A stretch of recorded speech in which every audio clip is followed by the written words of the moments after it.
তোমরা মুসলমানের মেয়ে যাবে না কো স্কুলেতে অসম্ভব পোশাক গায়ে দিয়ে যাবে না কো কলেজেতে অসম্ভব পোশাক গায়ে দিয়ে তার চেয়ে যাবে তুমি তার চেয়ে পড়বে কোরআন মক্তবেতে গিয়ে তোমরা মুসলমানের মেয়ে তোমরা মুসলমানের মেয়ে কোরআন হাদিস শুনবে কানে সেই মোতাবেক চলবে মেনে অনেক ভালো থাকবে তুমি অনেক ভালো থাকবে তোমরা বেধর্মীদের চেয়ে তোমরা মুসলমানের মেয়ে তোমরা মুসলমানের মেয়ে শ্বশুর বাড়ি যখন যাবে কত অনাহারে রাত কাটাবে শ্বশুর বাড়ি যখন যাবে কত অনাহারে রাত কাটাবে বলবে না কেউ কষ্টের কথা বলবে না কেউ কষ্টের কথা বাপের বাড়ি গিয়ে তোমরা মুসলমানের মেয়ে তোমরা মুসলমানের মেয়ে শাশুড়ি যখন বলবে কথা নিও না তুমি মনে ব্যথা শাশুড়ি যখন বলবে কথা নিও না তুমি মনে ব্যথা চুপচাপ তুমি থেকে যাবে নীরব তুমি হয়ে যাবে কিছু নাহি বলে তোমরা মুসলমানের মেয়ে তোমরা মুসলমানের মেয়ে তোমরা মুসলমানের মেয়ে তোমরা মুসলমানের মেয়ে উপস্থিত সম্মানীয় আজকের এই জলসার স্বনামধন্য সভাপতি এবং দূরদূরান্ত থেকে আগত সম্মানীয় অতিথিবৃন্দ আমার সম্মুখে বসে থাকা দিনদার ইমানদার মুমিন ভাই সকল এবং বাম দিকে পর্দার অন্তরালের সম্মানিতা মা ও বোনেরা প্রথমে সেই মহান মুনিবের দরবারে প্রশংসা করি যে মহান মুনিব আমাদেরকে এক মসজিদ কেন্দ্রিক আয়োজিত মাহফিলে কিছু স্বল্প সময়ের জন্য কোরআন হাদিসের আলোচনা ও আমলের উদ্দেশ্যে বাস্তবায়নের জন্য যিনি আমাদের সুযোগ দিয়েছেন সে আল্লাহ সুবহানাহু ওয়া তাআলার শুকরিয়া আদায় করি বলি আলহামদুলিল্লাহ। অতঃপর শান্তি বর্ষিত হোক সকল নবীদের উপর, বিশেষ করে আমাদের শেষ নবী জনাবে মুহাম্মদ রাসূলুল্লাহ, বলুন সাল্লাল্লাহু আলাইহি ওয়াসাল্লাম। আমি আপনাদের সম্মুখে কি বলবো আমি খুঁজে পাই না, তাও একটা আয়াত দুটিটা আয়াত পড়েছি। ওই আয়াতকে কেন্দ্রে বিন্দে রেখে ভাবলাম সিয়াম সম্পর্কে বলবো, তো দুদিন থেকে সিয়াম সম্পর্কে বলেই যাচ্ছে।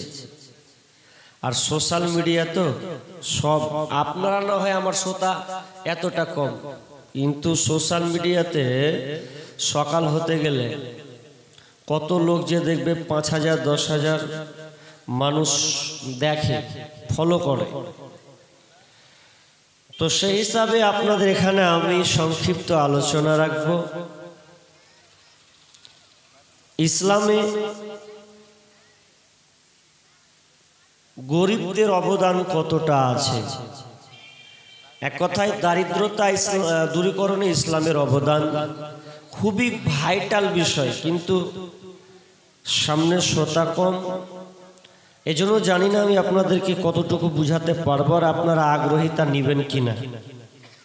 যে কটা লোক বসে আছেন একটু আস্তে আস্তে বলবো, কারণ শ্রোতা যেমন মাইকের অবস্থাও তেমন।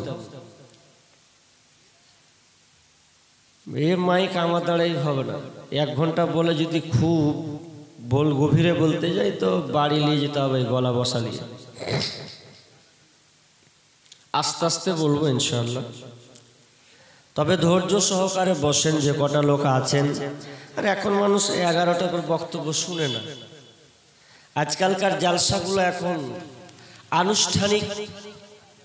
আনুষ্ঠানিকে পরিণত হয়েছে।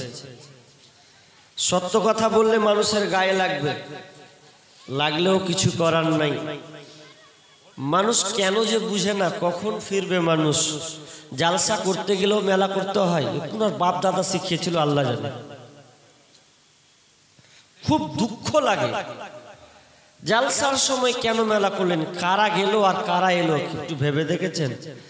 লোক তো হিরিকের কমজোর ছিল না, জিলেপি আর সিগারেট মেরে আর বিভিন্ন মিষ্টান্ন খাবার খেয়ে পাঁপড় খেয়ে সব বাড়ি চলে গেছে। সকালে মাইনাস করবে ও দিয়ে। কি অবস্থা হয়েছে আজকে, লজ্জা! মুসলিম জাতি কেন লাঞ্ছিত হচ্ছে, মুসলিমদের উপরে কেন অ্যাটাক করা হচ্ছে, আল্লাহ কেন নীরব? আল্লাহ নীরব হবে না কেন? যে কটা লোক এখানে বসে আছেন বলেন তো, এখানে যে কটা লোক বসে আছেন আর ওই দিকে যে কটা মেয়ে বসে আছে আমার খালাগুলা, ওদের মেয়েগুলো আজকে বাজারে ঘুরেছে না ঘুরেনি? ঘুরেছে তো। আমার আর আপনারাই বলবেন সত্য মিথ্যা। আপনারা যারা এখানে আছেন আপনাদের ছেলে মেয়েরাই মেলাতে ঘুরেছে। আপনি এখন বসে আছেন নেকি লিব, কিছু শুনবো, ও নেকি আপনার 1 পয়সা মূল্য নেই। সব গুনাহ আপনার বেটা বেটি করে দিয়ে চলে গেছে আপনার উপরে। বুঝতে পারেননি? ডিস্টার্ব করছে খুব কেন? জি, তা আমি সংক্ষিপ্ত আপনাদের শোনাবো। যারা ভাই রান্না করছিলেন ওরা এখানে আছে না গেছে আল্লাহ জানে, খুব মাস্তি করলে ওরাইছে, পরিশ্রম করেছে না করা নয়। কাদের জন্য? জালসা শোনার জন্য নয়, খানেওয়ালাদের জন্য আজকে পরিশ্রম করেছে ওরা। জি, তো যারা ভাই অযথা বসে আছেন আল্লাহর রাস্তার সামনে এসে বসুন, একটু চেঞ্জ হন, জালসা করুন। জালসা করা হারাম নয়, কিন্তু জালসা করতে গিয়ে যেগুলো অশ্লীলতা প্রকাশ পায় ওগুলোকে বন্ধ করুন। আরে এই বছর সামনে বছর না হবে পরের বছর হবে, লোক হবেই হবে। আমি অনেক জায়গায় প্রতিবাদ করেছি, তারা আমার কথাকে অ্যাকসেপ্ট করেছে। পরের এই সামনে বছর যেটা যাচ্ছে, এই বছর অনেকে প্রোগ্রাম করেছে মেলা মুক্ত প্রোগ্রাম, গত চাইতে এবার লোক বেশি হয়েছে। আমাদের ভুল ধারণা, তো এগুলোকে বয়কট করুন, তাহলে আল্লাহ তাআলা আমাদের উপরে রহম করবেন। রহম করছেন না। চলেন আমি আর এদিকে ব্যাকেট বলছি না, যে কয়েকটি লোক বসে আছেন আমি গরিবদের ব্যাপারে কিছু বলবো, কারণ ইসলাম হচ্ছে সাম্যের দিন, ইসলাম মানবতার ধর্ম। আল্লাহ আপনাকে টাকা দিয়েছেন, এই টাকা দিয়ে আপনি নিজে খাবেন, আপনার আহাল পরিবারকে খাওয়াবেন, আর আপনার প্রতিবেশী একটা অসহায় তার খাবার জুটবে না, এর নাম কিন্তু ইসলাম নয়। আপনি যদি প্রতিদিন গরুর মাংস আর পোলাও দিয়ে আপনি ভাত খান, তাহলে আপনার পাশের প্রতিবেশী যে আছে ও যেন অন্তত মাংস না হলেও ও ডাল ভাত আলু দিয়ে যেন তার দিনটা অতিবাহিত করতে পারে, এর নাম হচ্ছে ইসলাম। আমরা ইসলামকে বুঝতে শিখিনি। আল্লাহ তাআলা দানের ব্যাপারে কেন এতটা উৎসাহিত করেছেন? কোন খালাগে লিয়ে যা, লিয়ে যা, লিয়ে যা। মেগাটা বেগে ফেললে খুব কাঁদছে, চুফাকে চুফা নালে বাড়ি লিয়ে যা, সব যাবে। কি বলছিলাম? যে ইসলাম হচ্ছে সাম্যের দিন। আর আল্লাহ তাআলা দানের ব্যাপারে কেন বারবার কড়াকড়ি কেন করছেন? দেখবেন যেখানে সলাতের কথা আছে, সলাতের পরে পরে যাকাতের কথাকে আল্লাহ উঠিয়ে নিচ্ছেন। ওয়াকিমুস সালাহ ওয়া আতুজ যাকাহ। যখন সলাতের কথা বলছেন, যাকাতের কথা বলছেন, তাহলে এত কড়াক্রান্তি কেন? একটু পরেই বুঝতে পারবেন যে আল্লাহ তাআলা কেন কড়াক্রান্তি করছেন। তবে আপনাকে দানের বিষয়ে কিছুটা বুঝাবো, তাই বলে ভাববেন যে মৌলবি কালেকশন শুরু করলেন নাকি। বুঝার দরকার আছে। আল্লাহ সুবহানাহু ওয়া তাআলা বলছেন, বিসমিল্লাহির রহমানির রহিম, আল্লাযীনা ইউমিনুনা বিল গায়বি ওয়া ইউকিমুনাস সালাহ ওয়া মিম্মা রাযাকনাহুম ইউনফিকুন। আল্লাহ রাব্বুল আলামিন বলেন, যারা আল্লাযীনা ইউকিমুনাস সালাহ, যারা সালাত কায়েম করে, আল্লাযীনা ইউকিমুনাস সালাতা আল্লাযীনা ইউমিনুনা বিল গায়ব, যারা গায়বের প্রতি ঈমান আনে, ওয়া ইউকিমুনাস সালাহ, এবং সালাত কায়েম করে, ওয়া মিম্মা রাযাকনাহুম ইউনফিকুন, এবং তার রুজি থেকে আল্লাহ রাস্তায় খরচ করে। তাহলে গায়েব ঈমানদার কারা? যারা গায়েব ওয়াদিস্য, আপনি আল্লাহকে দেখেননি, আপনি নবীকে দেখেননি, আপনি ফেরেশতা দেখেননি। এক কথায় যে কোরআনে 5টা বিষয় আপনাকে ঈমান রাখতে হবে, এগুলো বিষয়ে আমরা জানি না, কিন্তু না দেখে বিশ্বাস করেছি। এবং সালাত প্রতিষ্ঠা করা, সালাত কায়েম করা, নামাজ পড়া, এবং তার সাথে দান সাদকা করা। কোরআনে আল্লাহ তাআলা ইনফাক শব্দটি 25 বারের বেশি ব্যবহার করেছেন। ইনফাক, ইনফাক মানে খরচ করা, খরচ করা। আমরা এত কেন খরচ করব? আমরা গরিব মানুষ, কি করব? খেটে খাওয়া মানুষ, কি খরচ করব আমরা? তো খরচটা কি করবেন? তাহলে আপনাকে একটা ঘটনা হাদিস বলি। তাবুকের যুদ্ধে যখন হয়, তখন আল্লাহ রাসূল বলছেন, বেলাল এলান করে দাও যেন এই সামনে জিহাদ হবে, কাফেরদের সঙ্গে মোকাবিলা করতে হবে, তো বাইতুল ফান্ডে কোনো মাল নাই, মাল রেডি করতে হবে, তো যে যা পারবে দেখ। কি বলছিলাম? যে এই হাদিসটা আপনি একটু কান লাগান, ভালো করে শুনেন, কিছু নিয়ে অন্তত আজকে বাড়িটা যান, আপনার কাজে দিবেন ইনশাআল্লাহ। তো আবু বকর কিছু মাল নিয়ে আসছেন। আবু বকর নাম জানেন তো? প্রথম খলিফার নাম কি? আবু বকর। আবু বকর রাদিয়াল্লাহু তাআলা আনহু, তিনি কিছু মাল নিয়ে আসছেন। মাল যখন নিয়ে এসে জমা করছেন, তো বলছেন, ইয়া রাসূলুল্লাহ, লেন, আমি আপনাকে দিলাম। এরপরে উমার তো মৌকা পেয়েছে, উমার বলছে আমি এবার দিব। উমার যখন মাল নিয়ে আসছে, তো উমার কিছু মাল নিয়ে এসে দিলেন। এবার দুইজনকে জিজ্ঞাসা করছে, কি জানেন? আবু বকর, তুমি বাড়িতে কতটি মাল রেখেছো আর কতটি মাল এখানে জমা করেছো? আবু বকর, তুমি বাড়িতে তোমার সম্পদ থেকে কতটি মাল জমা করেছো আর কতটি তুমি বাড়িতে রেখেছো? তখন আবু বকর বলছেন, ইয়া রাসূলুল্লাহ, আমি আল্লাহ এবং রাসূলকে রেখে, আল্লাহ এবং রাসূলকে রেখে বাড়িতে যা ছিল সব কিছু আমি আজকে আপনাকে দিয়ে দিলাম।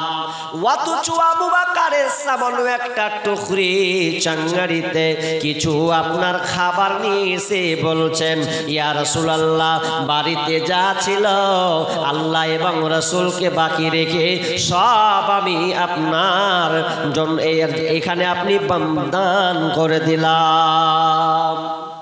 উমারকে বলছে, উমার তুমি কটি লিয়েছো জি? উমার বলছে, ইয়া রাসূলুল্লাহ, বাড়িতে অর্ধেক রেখে এসেছি আর অর্ধেকটা আমি এখানে জমা করে দিলাম, তাবুকের যুদ্ধের জন্য আমি জমা করে দিলাম। দিয়ে বলছেন, আজকের দিনে আবু বকর হয়ে গেছে এক নম্বর। সবচাইতে দান বেশি কার? সবচাইতে দান বেশি কার? তো আবু বকরের।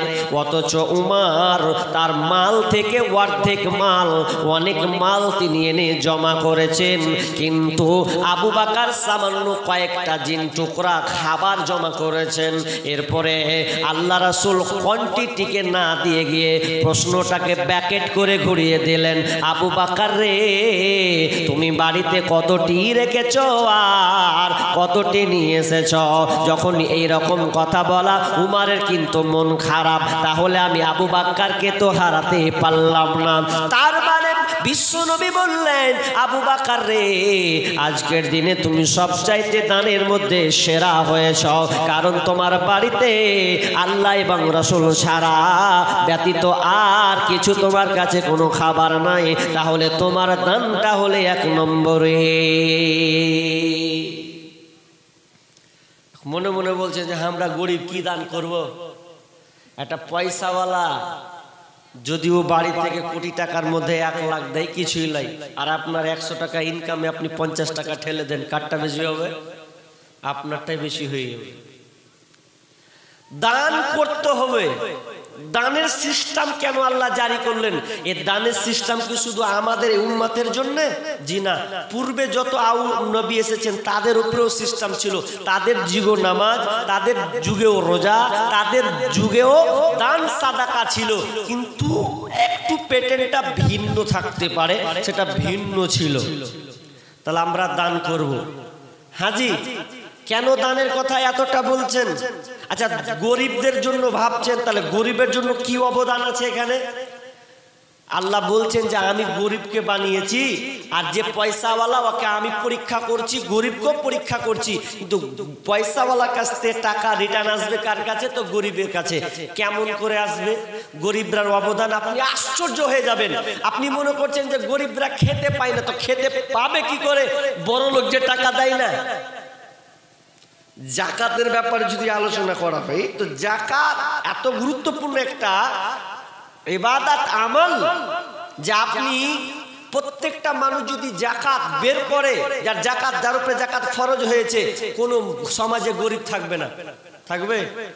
আমরা খালি বলছি যে ভারত সরকার, এই প্রধানরা, মেম্বাররা লুটা খেয়ে নিলেন, কিছু দেয় না। তা আমি বলবো, তুমি যে আগে গরিবের হক মারছো, ওটাকে দেখবে।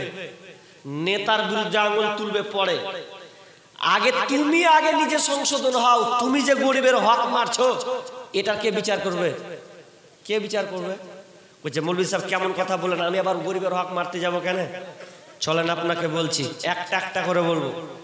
গরিবদের ব্যাপারে আপনাকে কয়েকটা ধাপ বলবো, একটা অর্থনৈতিক হিসাবে, সামাজিক হিসাবে, পারিবারিক হিসাবে গরিবদের কত অবদান আছে। 1 নাম্বার বলি আপনাকে, আগে জানতে হবে দানের ব্যাপারে আল্লাহ তাআলা কোরআনে অবতীর্ণ করেছে, একগুলোর নাম হচ্ছে সাদাকা, একগুলোর নাম দিয়েছেন ফিদিয়া, একগুলোর নাম দেওয়া হয়েছে কাফারা। তাহলে এতগুলো নাম আল্লাহ তাআলা দিলেন কেন? তো এগুলো সব গরিবের জন্য। চলেন আপনাকে একটা একটা করে বলি। আচ্ছা বলেন, সামনে রোজা আসছে নাকি? রমজান মাস আসছে, তো এই রমজান মাসে আপনি 30 দিন রমজান মাস পালন করবেন, কিন্তু এই রমজান মাস যখন আপনি পালন করবেন,